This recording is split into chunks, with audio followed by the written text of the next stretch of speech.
Hello there, Sagittarius sign. Welcome to your monthly reading. So this reading is for the month of October. Sagittarius, Sun, Moon, Rising, Venus. Sagittarius, hindi lahat ng Sagittarius maka-resonate sa reading na to. So takes what resonates and leave the rest. Cross watchers, pwedeng kayo to at hindi sila Sagittarius sign. So put yourself in a situation kung saan kayo naka-resonate, Sagittarius. Sagittarius, if hindi kayo naka-resonate sa reading na to, please to check your other placements, your Sun, your Moon, your Rising, your Venus sign, dahil pwedeng doon kayo maka-resonate at hindi dito. So, Sagittarius, love reading for the month of October 2025. Sagittarius.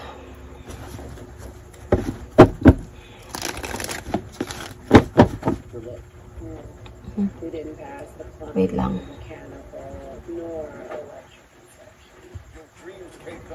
Nag-open yung HBO ko.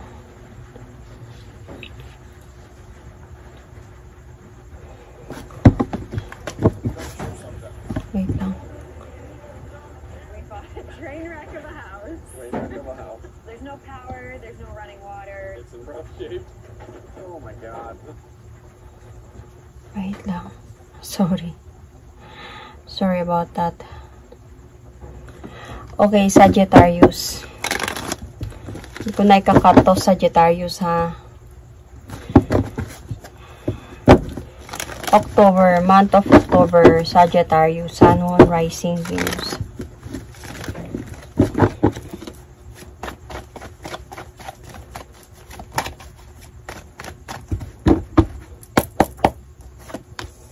Uy, nakuha to ni Aries.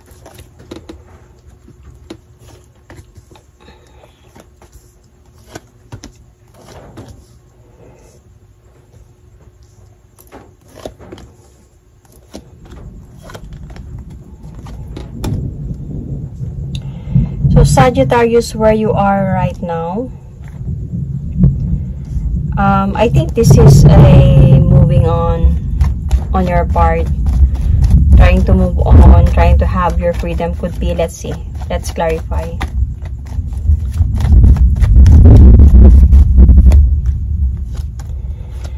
Sagittarius, you might be single right now as well, and might be asa point ka ngayon ng buhay mo na parang you have ended a cycle in your life.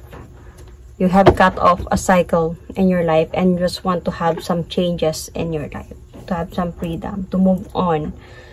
And dahil sa merong mga imbalance connection dito. Parang nakaramdam ka dito ng parang it's so unfair and this time around I need to cut it off. I need to walk away.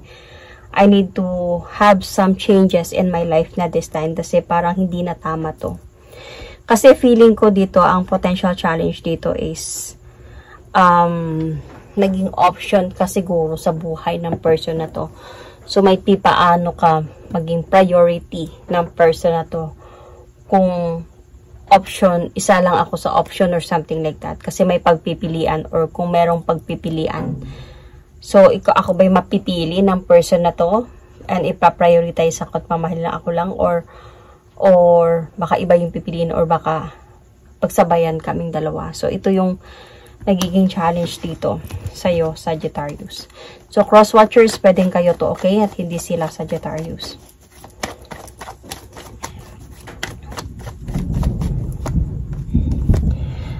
Okay. Sagittarius kasi feeling ko clear naman sa'yo. Clear sa'yo that itong person na to is might be meron siyang past person. So might be or either this person has responsibility sa past person niya. Nag-e-effort pa din talaga siya dito. Pwedeng hindi niya pinapabayaan to. Nag-e-effort pa, nagbibigay support. And desidido talaga siya dito. Alam mo to, nagkakaroon sa iyo ng clarity. Feeling ko dito, Sagittarius, may mga plans naman kayo ng person na to. Pero parang paminsan, ganito yung makikita ko, Sagittarius. Siguro baka LDR kayo, pwedeng yung iba LDR, pwedeng hindi. Okay, it's okay. Feeling ko itong person na to, minsan hindi kayo nag-uusap nito and yung nagiging dahilan niya sa'yo is yung mga anak niya. Pwede. Yung responsibility na busy sa trabaho kasi yung anak niya or something. So parang nakakaramdam ka dito ng parang, it's so unfair. Ako yung bago, ako yung girlfriend. Tapos, bakit parang hindi ko nararamdaman na priority din ako. Though, naiintindihan ko na may responsibility siya. Priority niya din yun. Pero, paano ako? Parang yun yung nararamdaman mo dito na parang feeling mo, you are just a part of the option. So, what to focus on here is, let's see.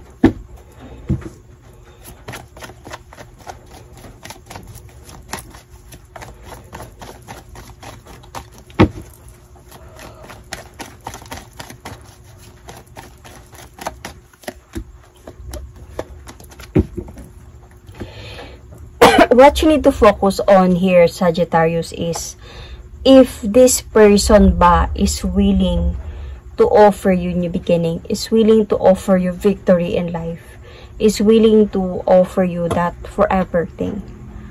So, itong person na ba willing siya sinabi niya lang to sa'yo nang wala siyang ginagawa. Yun dun ka dapat mag-focus. Yung sincerity ng person na to, yung loyalty niya sa'yo. Kung mahal ka talaga ng person na to, sabihin na natin may mga anak siya and priority niya yun. Pero dapat hindi niya binabago yung schedule ninyo, kung ano man na meron kayo. Kasi iba yung sa'yo, iba syempre, iba din yun sa mga anak niya. Sabihin na natin na hindi pa talaga tanggap o hindi pa magkakilala. Dapat meron siyang time na nilalagay sa'yo at sa kanya. At hindi yung parang minsan lang sa'yo at yung reason niya palaging nandun sa kanila. Kung yun ba talaga yung reason niya or ginagawa niya lang alibay yun. So, doon ka magfo-focus na baka kasi meron na to siyang someone na yun na yung ginagawa niyang dahilan, yung mga anak niya para maintindihan mo siya. So, tignan mo kung meron bang changes na magandang changes yung pagsasama ninyong dalawa. Excuse me. So, in the past, I can see here kasi noon, sobrang ano nitong person na to, parang peaceful ninyong dalawa. Or peaceful ng pagsasama ninyong dalawa ng person na to. So, may balance connection. Okay naman yung mga nangyayari.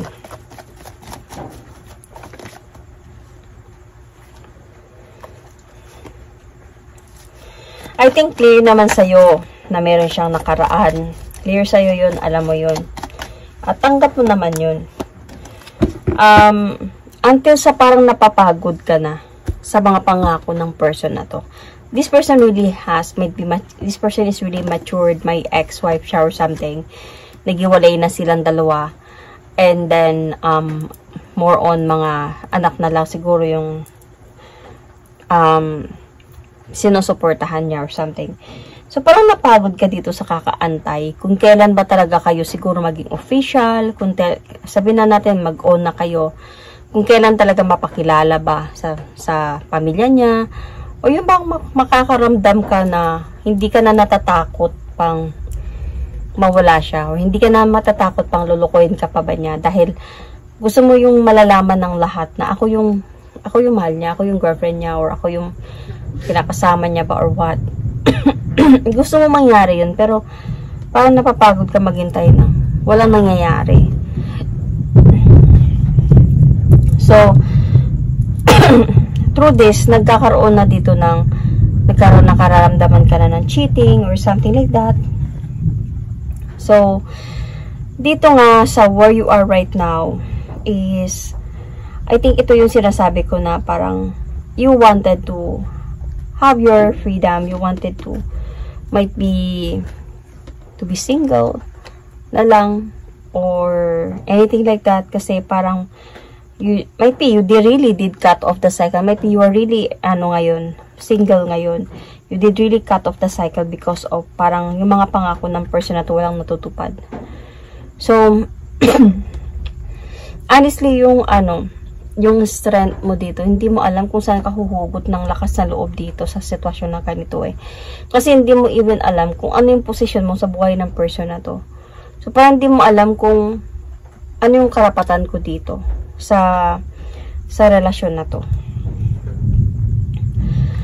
And in the near future, I can see na this person was going to come back to you, will going to offer you new beginning again.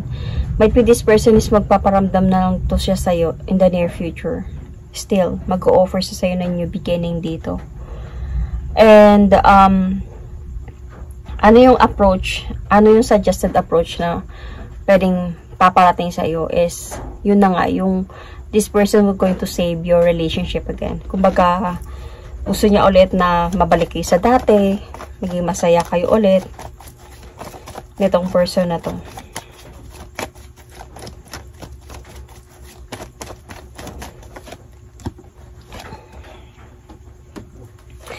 And, feeling ko, nagtalo kayo nito talaga eh. Nung time na to, mga ganito nangyari. Kasi feeling ko, nagreklamo ka na talaga dito eh. Siguro ramdam mo na talaga, nagreklamo ka talaga dito sa Sagittarius. Nagkaroon na kayo ng fights dito. Hindi, until nga sa point na hindi na kayo nag-uusap dalawa just because of this. And there's a possibility this person will come back to you. We're going to offer you second chance. And we're going to parang gain a strength to fix the problem na meron kayo to offer you new beginning. Baka matagal-tagal na din kayo ng person na to.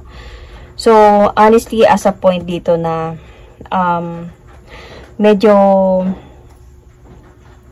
pinag-isipan niya talaga to ng mabuti bago niya siguro gawin tong desisyon na to na bumalik sa'yo.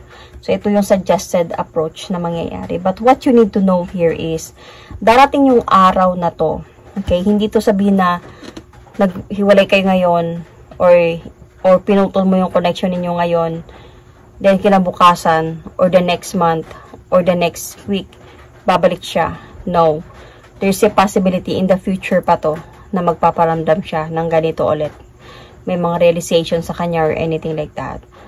Kasi dito, what you need to know here is, mag-umpisa ka na kasi mag-move on eh. Nasa point ka na ngayon ng ganito eh. So, parang mag-umpisa ka na talaga dito na mag-move on. And then, healing process. Nasa point ka na din ng ganyan. But this person will really going to, parang maglalakas loob to siya dito na ayusin yung sa inyo. Dahil siguro madami na din kayong pinagdaanan na dalawa. So, parang gusto niyang maayos kayo. Kakausapin ka talaga ng person na to. And he will going to try his best na ipaglaban to dahil naniniwala pa din siya sa pagmamahala ninyo. Naniniwala siya na magiging maayos pa din kayo ulit. Kaya ginagawa niya to talaga. Dahil naniniwala siya sa pagmamahal mo para sa kanya. So, ikaw naman dito, ito yung pwedeng mangyari. This is what you need to know. Na you really want to choose the freedom, this freedom na meron ka. Yung pag-move on mo or something. Yung healing mo, nandun ka na eh. Tapos bumabalik siya ng ganito lang. So, what is your hope talaga dito? You are really hoping na yung bang aalis ka nang wala ka na lang nararamdaman. Yun yung hope mo talaga dito. But what you fear here is, let's see.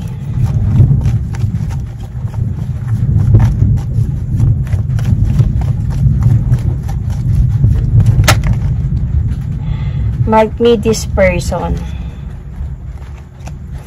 Magiging problema nyo pa din yung same reason. Hindi ka nakakatulog sa gabi. Parang naiisip mo, paano pag babalik ako sa kanya, dadagdag yung pagsubok namin dalawa at baka magkakaroon na siya ng iba. Paano kung parang pag babalik ako sa kanya, paano kung nagkabalikan na pala sila ng ex niya? Paano kung mga ganong mga bagay ba yung mga iniisip mo, yung mga fear mo dito eh. But then, alam mo yung potential future ninyo. Parang mag-fade away din yung connection ninyong dalawa. Parang may nakikita ko dito na parang somebody was going to walk away emotionally. And dahil sa mga hindi sinasabing katotohanan, dahil sa kasinungalingan.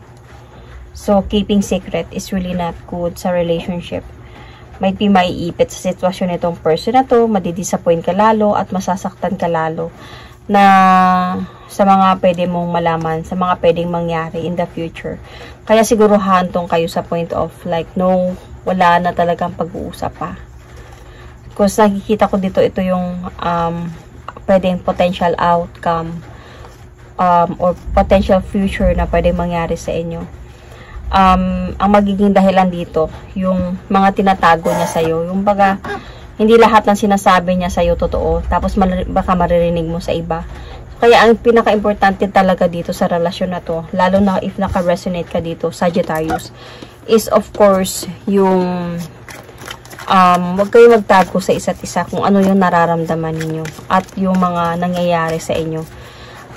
Mas maganda yung kahit nasasaktan pero at least nagsasabi ng totoo kaysa sa nagsisinungaling para lang hindi masaktan. Lalong masakit yun. So, time. Wasting cycle moments. So, parang as a waiting cycle moments. So, might be feeling ko dito is like, time will come. Okay? If you're really meant to be, then you are really meant to be. If kayo talaga, kahit ano pang mangyari, kayo talaga. If hindi talaga din kayo, then hindi talaga kayo para sa isa't isa.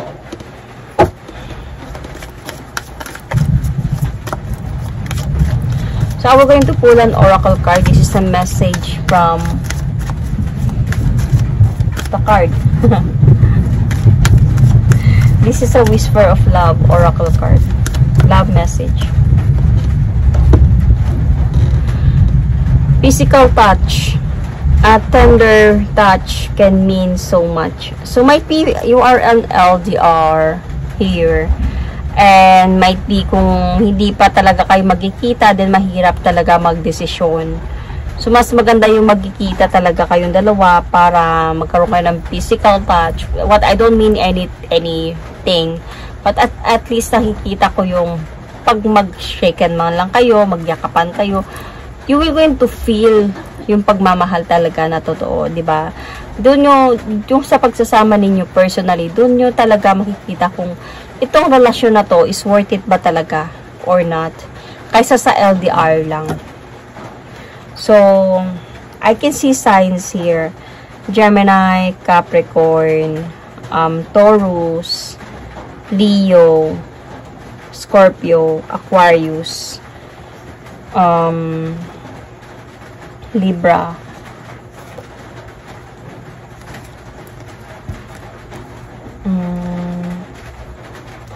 Leo, Pisces. So, yun. Sun, Moon, Rising, Venus.